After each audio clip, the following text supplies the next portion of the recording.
এই গরমে ঝটপট রান্না করা থেকে মুক্তি পেতে চাইলে সহজে হয়ে যায় এরকম 3-4 পদ বানিয়ে নাও। তবে আবারও নিয়ে চলে এসেছি বেশ কয়েকটা নিরামিষ পদ। থাকছে শুকনো লঙ্কা, হিং ফোড়নে ভেন্ডি ভাজা, আর গরমে একটু তেতো না হলে চলে, তার সঙ্গে থাকছে করলা ভাজা। আজকে সবকটা রান্নার মধ্যে মূল আকর্ষণীয় ডিশ হচ্ছে কাঁচা মুগ ডাল। তার জন্য তোমাদের পুরো ভিডিওটা দেখতে হবে। নমস্কার বন্ধুরা, আমি প্রিয়াঙ্কা। আমার নতুন একটা ব্লগে তোমাদের সকলকে স্বাগত জানাই। সকালটা শুরু হয়েছে ছাতুগুলা দিয়ে। তবে ব্রেকফাস্টে ছিল এই গরমে হালকা পাতলা একদম সুজির ট্যাট ডালে যে স্যুপ হয় সেটা, যাতে সুজির পরিমাণটা কম এবং জলের পরিমাণটা বেশি। গরমের দিনগুলোতে এই সকাল বলো বা দুপুর বা রাত্রে একটু হালকা ফুলকা খাবারই খেতে মন চায়। সকালের ব্রেকফাস্টে মাঝে মাঝে কিছু করতে ইচ্ছে না চাইলেও চটজলদি হয়ে যায় এই স্যুপটা বানিয়ে দেখতে পারো। কিন্তু জ্বর সর্দির মুখে বেশ ভালো লাগে যেমন খেতে, তেমনই এই গরমের সকালে সকালে কিছু ব্রেকফাস্ট করতে ইচ্ছে না চাইলে হালকা ফুলকা এইরকম সুজির স্যুপটা খেয়ে নিতে পারো। হাফ কাপ সুজি নিয়েছি, সেটাকে একটু বাদামি করে ভেজে নিয়েছি। জলের পরিমাণটা যে যেরকম তোমরা স্যুপটা খেতে চাও, কেউ যদি একটু বেশি পাতলা খেতে চাও সেরকম বেশি পরিমাণে জল দেবে, আর কেউ যদি একটু কম পাতলা খেতে চাও তাহলে একটু কম পরিমাণে জল দেবে। সামান্য একটু লবণ দিয়ে ভালো করে ফুটিয়ে নিয়ে শেষের দিকে নামানোর আগে পরিমাণ মতো একটু চিনি দিয়েছি। আমি তাড়াহুড়োর মধ্যে তেজপাতাটা দিতে ভুলে গেছিলাম। অবশ্যই সুজিটা যখন ফুটছে সেই সময় তেজপাতা দিও, এতে কিন্তু তেজপাতার গন্ধটাও বেশ ভালো লাগে, বা চাইলে এলাচও যোগ করতে পারো। আমি সুজির মধ্যে চিনি দিয়েছি, তবে চাইলে তোমরা চিনিটা অ্যাভয়েডও করতে পারো। এর মধ্যে স্যাকারিন মিশ্রি বা গুড়ের যে পাউডারটা পাওয়া যায়, গুড় গুঁড়ো, সেটাও দিয়েও বানাতে পারো। আগের দিন রাতে একটু ভারী কিছু খাওয়া দাওয়া হলে পরের দিন সকালটায় যেন ভারী ব্রেকফাস্ট করতে মনই চায় না। তার জন্য সকালের ব্রেকফাস্টে এরকম হালকা ফুলকা একটা সুজির স্যুপ তো বেস্ট। কিছুটা তাকে টিফিনেই দিয়ে দিয়েছিলাম, অফিসে ব্রেকফাস্টটা সার্ভে করলো বলে, আর দুপুরে ক্যান্টিনে খেয়ে নেবে, তাই বেলার দিকেই আজকে রান্নাবান্নাটা সেরেছি। যারা যারা আমার ভিডিও দেখো তারা অনেকেই জানবে সকালে আমার 1 গ্লাস জল দিয়ে দিনটা শুরু হয়। জল খাওয়ার পর কোনো দিন হার্বাল টি নতুবা ডিটক্স ওয়াটার বা নর্মাল টিও খেয়ে থাকি মাঝে সাঝে। গরম পড়েছে, একটু চায়ের পরিমাণটা তো কম হবেই। আজকে যেমন একটু ছাতুগুলা শরবত খেয়ে কিছু কাজ ছিল সেই কাজ করতে বসে গেছি। কিছু টুকটাক এডিটিংয়ের কাজ সেরে নিয়ে বসে গেছিলাম গল্প বই পড়তে। কাকাবাবুর কাণ্ড কারখানা, এই গল্প বইটা কে কে পড়েছো কমেন্ট করে জানিয়ে তো। আমার তো বেশ ভালো লেগেছে এই রোমাঞ্চকর গল্প বইটা। তারপরেই চলে গেছি রান্নাঘরে। আলু ভিন্ডি আর ডালটা একটু বেশি করেই বানিয়ে নেবো, যাতে একবারে রাতেও হয়ে যায়।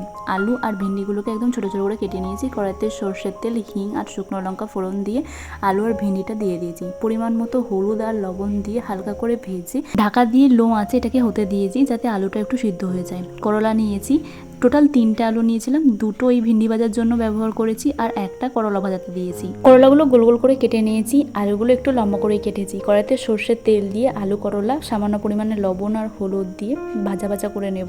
ঢাকা দিয়ে এগুলোকে ভাজা করে নেব।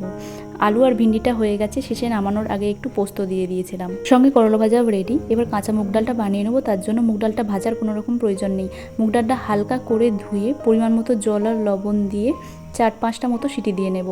কড়াইতে সর্ষের তেল দিয়ে ফোড়নে দিয়েছিলাম তেজপাতা। সিদ্ধ করে রাখা ডালটা দিয়ে পরিমাণ মতো জল দিয়েছি, হলুদ, লবণ আর তার সঙ্গে একটু সামান্য পরিমাণে চিনি দিয়েছি। এবার ডালটাকে কিছুক্ষণ ফুটিয়ে নামিয়ে নেবো। আলাদা করে আর কোনো কিছু মশলা দেওয়ার দরকার নেই, তবে ডালে অবশ্যই এই থম্বাস ফোড়নটা দিও, তাতে করে ডালটা খেতে ভীষণই ভালো লাগবে। সামান্য একটু লেবু আর এই ডাল থাকলেই গোটা ভাত খাওয়া হয়ে যাবে।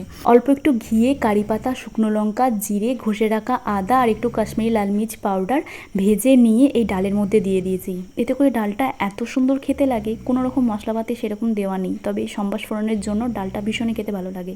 যে কোনো রকম তরকারিপাতি বা ডালে সম্বাস দেওয়ার জন্য একটা টিপস কিন্তু মাথায় রাখবে।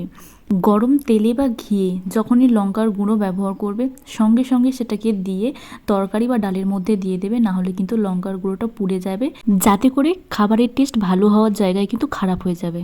দুপুরের খাওয়া দাওয়া সেরে কিছুক্ষণ রেস্ট নিয়ে চলে গেলাম বিকেলে স্ন্যাক্স বানাতে। খাট্টি মিঠি তেঁতুলের চাটনি দিয়ে বিকেলের স্ন্যাক্সে আলু টিকিয়া চাট। শীত, গ্রীষ্ম, বর্ষা আমাদের এই স্ট্রিট স্টাইল চাট ভান্ডারই ভরসা। প্রথমেই বেশ কিছুটা তেঁতুল, লবণ আর জল দিয়ে ভিজিয়ে রাখলাম। আলু টিকিয়া রেসিপি তোমরা যদি দেখতে চাও তাহলে অবশ্যই কমেন্ট বক্সে কমেন্ট করো, নতুবা তোমরা কিন্তু আমার ইউটিউব চ্যানেলে এই রেসিপিটা পেয়ে যাবে। তেঁতুলের টক ঝাল মিষ্টি চাটনিটা বানানোর জন্য একটু ধনে, জিরে আর একটা শুকনো লঙ্কা সামান্য লবণ দিয়ে শুকনো খোলায় ভেজে রেখে দিয়েছি। কড়াইতে সর্ষের তেল, হিং আর একটু আদা বাটা দিয়ে নেড়ে চেড়ে সামান্য একটু জল দিয়েছি, যাতে মশলাটা পুড়ে না যায়। এবার তেঁতুলের কাঠটা যেটা গুলেছি লবণ আর জলে ভিজে রেখেছিলাম, ভালো করে সমস্তটাই দিয়ে দিয়েছি। পরে তো ছাঁকতেই হবে, তাই কোনো রকম দানা ফেলে দিইনি। মিষ্টির জন্য কিছুটা গুড় দিয়েছি, আর ভাজা মশলাটার পরিমাণ অল্প ছিল বলে মিক্সিটার প্রয়োজন হয়নি, ব্যালেন্স চাকিতেই গুঁড়ো করে নিয়েছি। ভাজা মশলাটা দিয়েও কিছুক্ষণ ভালো করে ফুটিয়ে নিয়েছি, আর পরিমাণ মতো লবণ আর জল দিয়ে ফুটিয়ে নিয়েছি। একদম পাতলা বা একদম ঘন রাখবো না, একটু টেস্ট করে নিলাম। বেশ টক ঝাল মিষ্টি খেতে হয়েছে। এটাকে এবার ছেঁকে নেবো, যাতে এর মধ্যে তেঁতুলের কোনো রকম বীজ বা মশলা ব্যবহার করেছিলাম, সেই মশলার যাতে কোনো রকম দানা না থাকে তাই ছেঁকে নিয়েছি পুরোটা। টক দইটা সামান্য একটু লবণ আর জল দিয়ে ফেটিয়ে নিয়েছি। একটা শসা নিয়েছি, পেঁয়াজ আর কাঁচা লঙ্কা সমস্ত কিছুকে কুচো কুচি করে কেটে নিয়েছি।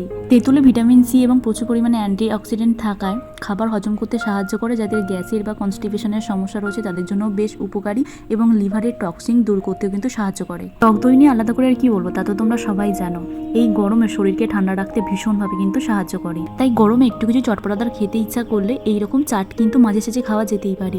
আলু টিকিয়াগুলো হালকা করে স্যালো ফ্রাই করে নিয়েছি, সেটাকে ছোট ছোট করে ভেঙে ওপর থেকে ফেটানো টক দই আর তেঁতুলের চাটনি যেটা বানিয়ে রেখেছিলাম সেটা, সামান্য একটু গুঁড়ো লঙ্কা, ঝালটা তোমরা বুঝে ব্যবহার করো, আমি এখানে কুচনো কাঁচা পাকা লঙ্কাও ব্যবহার করেছি, সামান্য বিট লবণ, ভাজা জিরের গুঁড়ো, উপর থেকে আরও কিছুটা টক দই, তেঁতুলের চাটনি আর ঝুড়ি ভাজা দিয়ে সার্ভ করেছি। রেসিপিগুলো তোমাদের কেমন লাগলো জানাতে ভুলো না। ভালো লাগলে অবশ্যই চ্যানেলটিকে সাবস্ক্রাইব করে পাশে থেকো।